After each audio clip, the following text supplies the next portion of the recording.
Your name. He's going to set your audio level. Pardon? He's going to set the level on your mic, so he wants you to talk for a minute. Oh, okay. Just All right. say your name and spell it. My name is Tom Kranz, Kranz. I'm from the Toledo, Ohio area. Spell your last name. Kranz. Great. All right, now, so you didn't discuss this very much. Now, my children, I have 8 children, and very few of them, 4 boys and 4 girls, very few of them know anything at all about my time in the service, except that I was in the United States Marine Corps in World War II.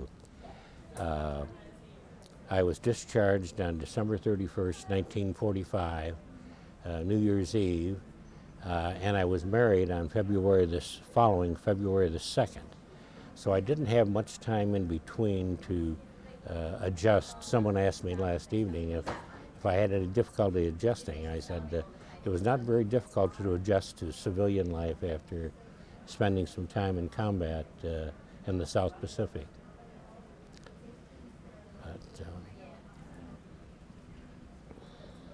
So you just didn't talk about it, though, with your family members? no, this is something that just never became a subject for discussion.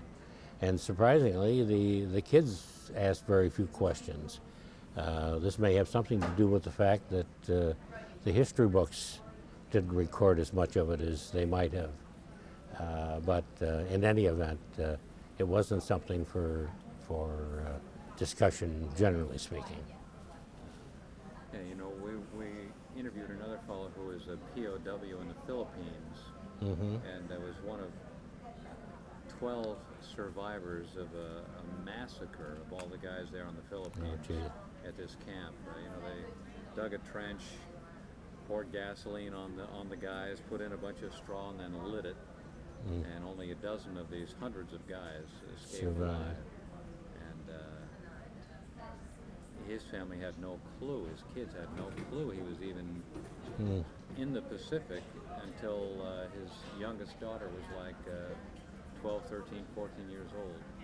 And boy, he never talked about it. And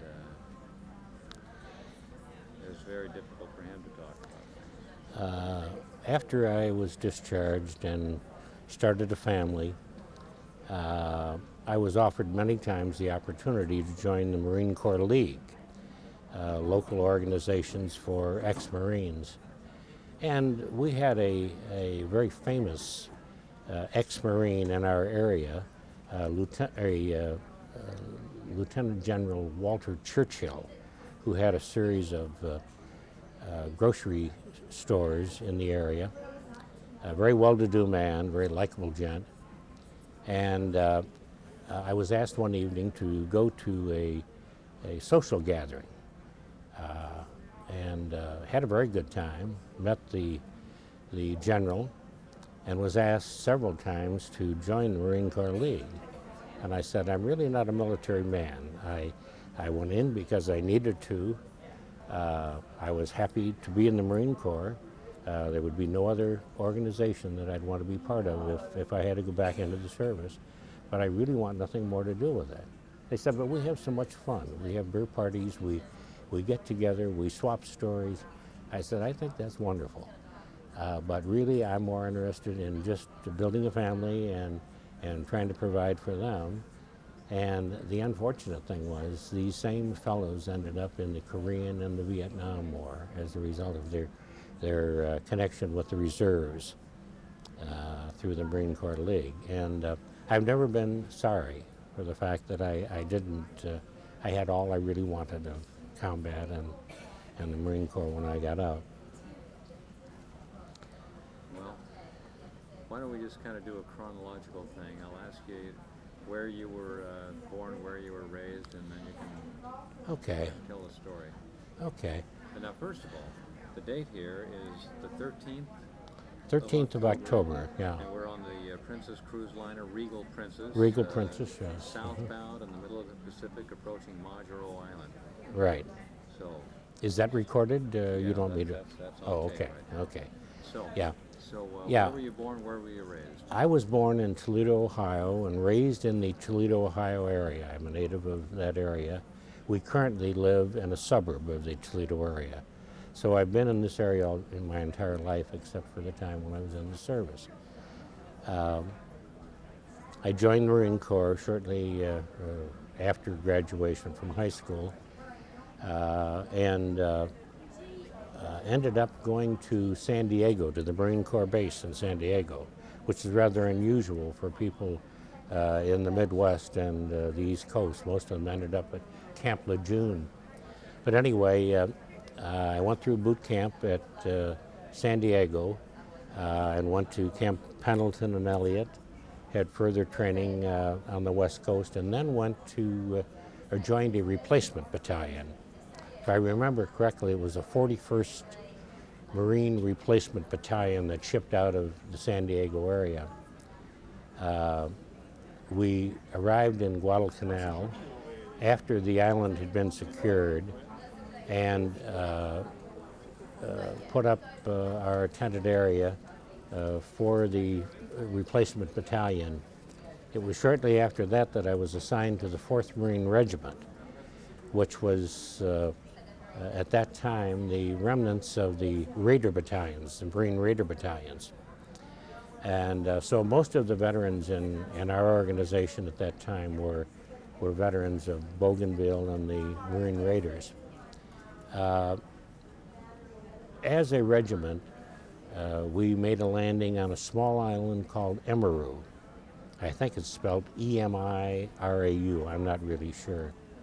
But anyway, this was a small island near Truck Island, and they very much wanted this island so that they could build an airstrip on it for fighter jets, as I remember, for fighters.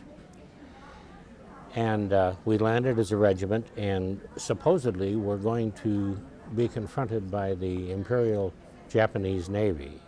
We were very lucky in that the Japanese Navy had left 3 or 4 days prior to our coming. Nobody was really too sorry about that.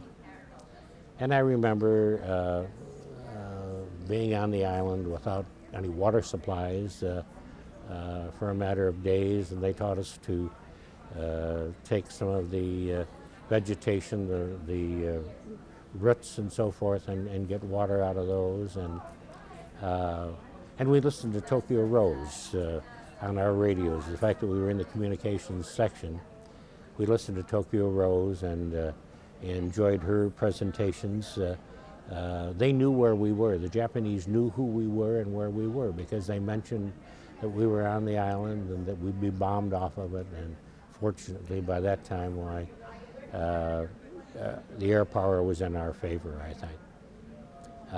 We left Emerau and went back to Guadalcanal, and our next operation was Guam. I was in the first wave in the initial landing on Guam.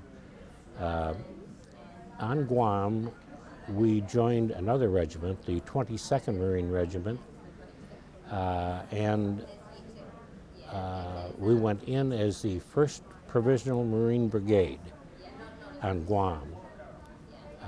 There was the 22nd Regiment and the 4th Regiment. And we went through the entire operation on Guam. Many of our fellows in the communications section had been shot or hit, and fortunately I was not one of these. So where on Guam did you land then? I think, well, this is one of the landings on a Roti Peninsula. I cannot remember the beachhead, the name of the beachhead. But one of the resistance were you running into? We ran into rather severe resistance on the beachhead. We lost a couple of fellows in the communications section on the beach. We were on the beach for probably an hour or more before we were able to move forward. This is rather devastating. This was my baptism under fire. And God only knows we were petrified. We were scared. but fortunately, we got through that day, and we had many incidents on Guam where the Japanese would infiltrate during the evening hours, and you'd hear somebody screaming from a foxhole. Somebody had been stabbed.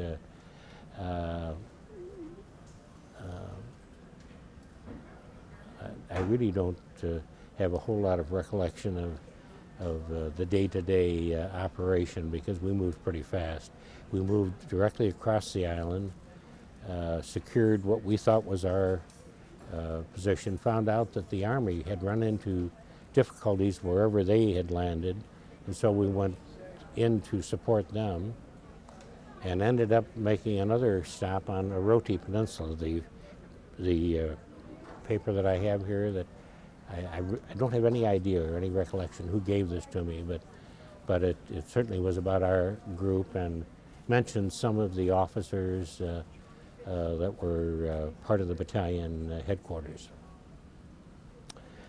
We came back from Guam, and I can't remember how long it was, but our next operation was Okinawa. And I can vividly remember the harbor the morning we landed on Okinawa. I've never seen so many vessels in one area ever, nor hope ever to see that many again. And artillery firing and the bombings on the beaches and so forth, softening up the beaches. This was Easter Sunday. I can remember preparing for that on an LST. When other people were up and around, I felt that I probably spent the Good Friday prior to Easter Sunday in my bunk, praying harder than I had ever prayed before in my life. So was it more difficult going into Okinawa than it was Guam? It was, yeah, it was for me. I think we expected substantially more opposition. The interesting thing was that we had some fake landings at one of the ends of the islands that had drawn, unbeknownst to us, had drawn the Japanese Army down to that end of the island. We landed in Okinawa, I think by Naha Airfield, if I'm not mistaken, and were supposedly there to secure the airfield. And we did that in rather short order, and ended up on the opposite side, up on the hill. And I can still remember seeing this Japanese Zero coming down and landing on the runway after we had crossed it. And I saw a few shots fired, and I think they finally got the word that they should quit firing. They would secure the firing and take this gentleman as a Prisoner. Take him prisoner? A prisoner, yeah, take him as a prisoner. And but Okinawa was a very tough operation. We didn't run into much opposition the first day, but the following days were very difficult. These are things that I probably haven't discussed with anyone for 20 years. Okay. So now when you landed, if I recall, the Marines swung north, the Army went south. South, yeah. Ran into the heavy opposition, and then you guys headed south. Is that right? Yes. I really don't have a great recollection of the sequence, That's right. but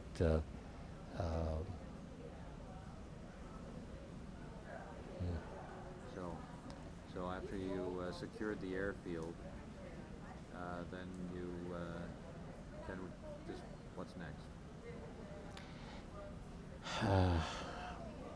I really don't have a good Remember recollection incidents, in just memory of. whatever incidents you may remember. Oh, the things I think that come to memory are are very good friends of mine who were wounded or things of this nature. The places exactly were sort of unknown. One of the things that still is very vivid in my mind is there was a hill called Sugarloaf Hill, and I can't tell you what part of the island it was on, but I do remember very definitely that I had a commitment to lay a telephone wire from the battalion area to the companies, which were not that really that far apart, but this was a wide open field, and I was fortunate in that I was able to follow, at least in part, a tank that was going in the same general direction. And unbeknownst to me, this was a minefield, very heavily minefield. And one of the fellows that was with me was hit by one of the mines, or stepped on one of the mines, and never made it back. I was fortunate in that I was able to get the line, I think it was K Company, 3rd Battalion K Company, and was happy to have survived that. I was very surprised on my return to civilian life, and after I'd been home for probably 6 months, I got a call from my mother one day, and she said, were you expecting a medal from the Secretary of the Navy? And I said, no. And she said, well, I probably shouldn't have opened this, but I did. But you have a presentation of the Bronze Star Medal for the service, for your service on Okinawa and laying the line under fire. I said, well, that's neat. I said, but I really had no knowledge that I had even been put in for a medal. We had a Lieutenant Rainbow, Harold Rainbow, that obviously had done this. He was head of the communications section and had elected to write a story for those that he thought were worthy of it. And so I do have the medal, but I have not seen the citation for 20 years since I went through the divorce. The papers that have been lost somewhere in the... What was it like going across that field? Very scary. Scary. Heavy fire? Yeah, Nambu fire. The Japanese machine gun.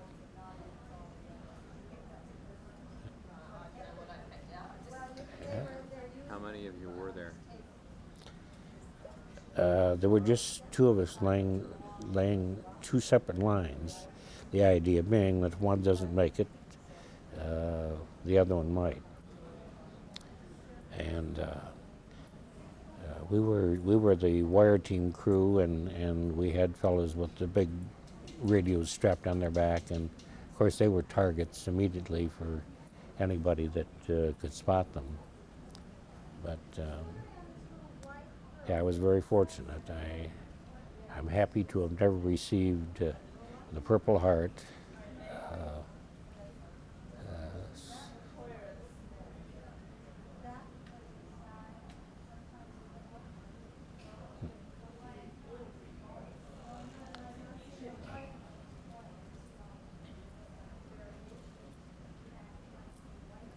So what happened after you, well, what other memories do you have there of Okinawa? Oh,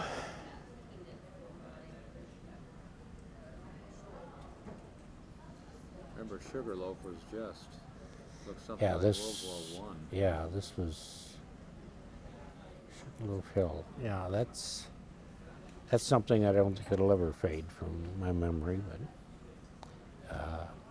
we had several occasions where we'd be laying a line up to one of the companies, and as I said, we weren't there that far behind them normally. But when under fire, we'd end up jumping in a crater, a bomb crater or something, to get out of the line of fire. I do remember trying to climb a tree. We very rarely ever used hooks to climb trees when we were in combat. When we were in basic training for communication school, we had to climb the telephone poles. You climb, get up to the top, and turn around and come back down on the other side, type of thing. But I do remember very distinctly having to try and get a line up so that the tanks would not destroy it. We wanted to get it up high enough so that the tanks could get through. We had 2 huge coconut trees, I guess, on each side. And I got up to the top and got a tie around the coconut tree, and all of a sudden, right above my head, a piece of bark was shot off. And I had a belt on, but I let the belt go and came down that coconut tree. I have no idea how far it was, but it probably was 50, 60 feet. And I came down almost straight down, and it seems to me I had a few scars or bruises as a result of that, but I really didn't want to be around there when the snipers were firing. That was very memorable.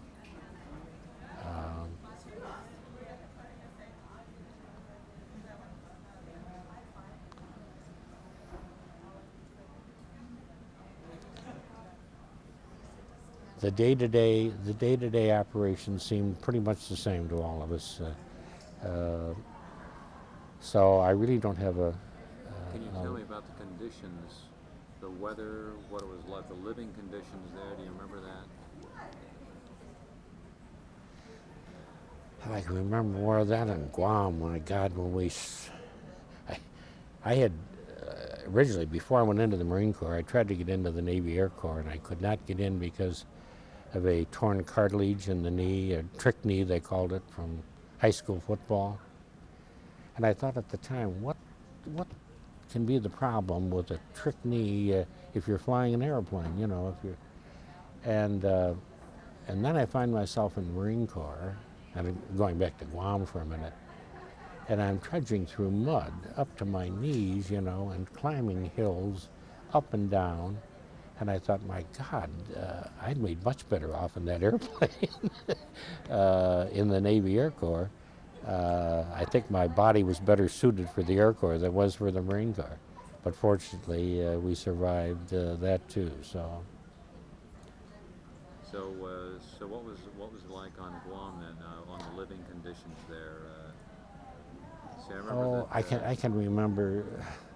I can remember after days and days of filth and red clay and not even water to wash your hands with. We found a shell hole. I guess it was rainwater. I would assume it was. But there's a huge shell hole. It was like a small pond. And needless to say, it didn't go to waste. We took our clothes off, we jumped in and probably had our first bath, maybe the only bath I had on Guam, I don't know. But I do remember that vividly. The rations, the food rations, I remember something about, we started with K rations initially. They went to, K rations were basically dry foods. The C rations were cans of beans and ham, asparagus and something else. And there was a variety, but it's like anything else. You have that for 20 or 30 days in a row. That gets to be old stuff. And then we got the, what they call the other rations. Rations that you could actually recognize the food that you had been used to previously. I can't think of the name of them right now. But I was happy to get home for some good home cooking. So now, skipping back up to Okinawa now, I assume you were there pretty much through the entire until the island was secured? Yeah, until the island was secured. We left, and it seems to me that, I don't know, we went back to Guam. From Okinawa, we went back to Guam. And the next order was to break camp and go to Yokosuka, Japan for the initial landing in Japan. And while the peace ceremonies were being performed on Mighty Mo, we had our own surrender ceremonies at the Yokosuka Naval Base. I don't remember a great deal about that either, except that these were happy days, knowing that the war was over. A little fearful, not knowing exactly how the Japanese would react to us. Had an interesting sidelight to this. I'm back now from the Marine Corps and discharged. I start a family. We're blessed with 8 children, 4 girls and 4 boys. The second oldest daughter was a very good student, as were several of my children. She had been enrolled in a college in Grand Rapids, Michigan, Aquinas College in Grand Rapids, Michigan. And she was a language major. When she got to the end of her junior year, she was offered the opportunity to go to Japan and teach conversational English to Japanese businessmen. I was rather elated over the opportunity that she had to see some of the world, but I thought the fact that I had been in Japan, I would counsel with her before she left. She had to get permission from us because she was under 21. So I sat down with Bonnie and I said to her, in effect, honey, these are nice people. I was in Japan, but you have to understand their customs and traditions are substantially different than ours. And I said, one thought that I'd like you to keep in mind, and that is, don't become romantically involved while you're over there. She was scheduled to be over there for a year. Well, the year went by, and shortly after the year, we got a letter from her saying that now that she was 21, she had elected to stay over there, and she didn't need our permission. So she had signed the papers herself and elected to stay for another year. And we assumed this would be okay. Never any indication that she had gone with any of the Japanese boys or anything. I got a letter at the office one day, dear Dad, 8 pages long. I met this young man. We fell in love. We'd like to get married here in Japan. We'd like you and Mom to come over for the wedding. I read it. I picked up the phone and called my wife, ex-wife now, and I told her that we needed to get together for lunch. I said, I want to talk to you. She said, what's it about? I said, I'll tell you when I see you. So I brought the letter and let her read it. And I said, I don't know where we go from here. I was in the life insurance business, and I had a client who was a Japanese gentleman who worked for the Owens, Illinois glass company in Toledo. And I called him and I said, I have a question for you. Have you seen the movie Guess Who's Coming to Dinner? And he said, yes, I have, and he laughed. I said, well, it has to do with this type of situation. I said, I have a daughter that is in Japan and she wants to marry a Japanese boy, and I need your counsel and advice. He said, let's have lunch tomorrow. So we did, and we talked about the Japanese customs. He said, fortunately, in this situation, he said, the Japanese parents will pay for the wedding. I said, oh, that's wonderful. He said, but you'll need to do some other things. He said, you need to check to see what the airfare would be for you and your wife. But he said, before you make any commitments, he said, I'd like you to take advantage of something that I know about. He said there's an organization, travel organization, known as the International Association for Cultural Exchange, IACE. And he said they have a charter flight that flies from Chicago to Tokyo several times a year for travel purposes, primarily Japanese people. And he said, I think it'll cost you $50 to join, but he said if you're not in a hurry, he said it takes 6 months to get permission to join this organization. I said, well, the wedding's scheduled for a year from now. He said, well, under those circumstances, he said, check into this, and he sent us some forms. So we joined this. The airfare for two, at that time, 30 years ago, was like $3,200, as I remember it, round trip to Japan. And with a big family, this was a lot of money.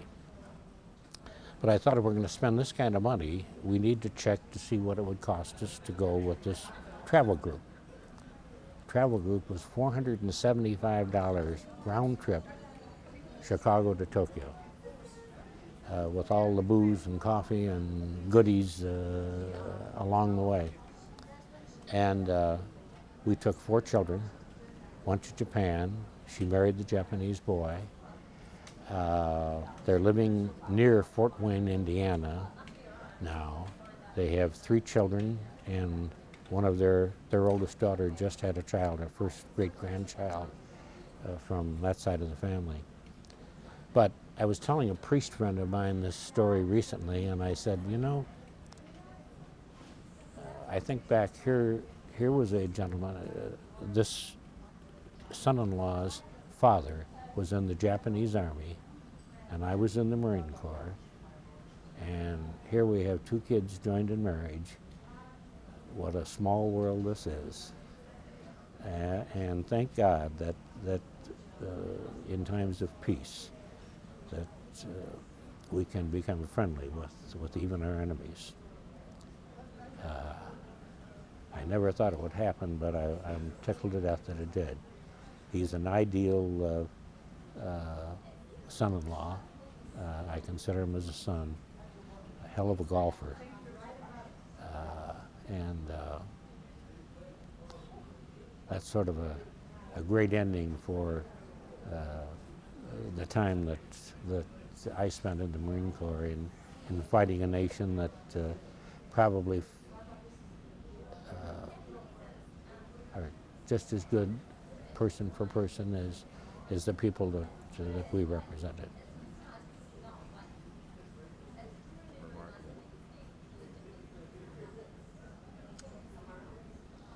Now, if you could leave a message for your great-grandkids,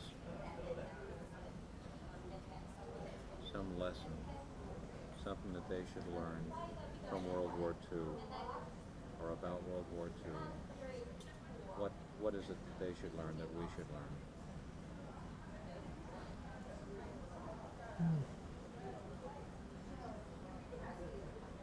In the years to come, what can people who look at your tape take as a lesson? What can you teach them? I think that all humanity, and 99% of all humanity, are good, decent people. The things that bring us to the brink of war, many of us don't have a great deal of control over. If the call comes and you're asked to serve your country, do it, and do it proudly. But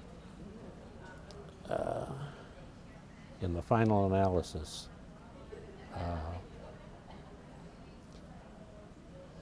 we all we're all part of the same human race. And I think for Christians and God-loving people, we're all guarded by and taken care of by the same God. And any animosity or hard feelings that we might have can be wiped out. And I think my life is an indication of that, not for my own, to my own credit, but just the happenings that have occurred. I'm pleased that I don't have the feelings, the bad feelings that we might have had as young men prior to making the landings on some of these islands.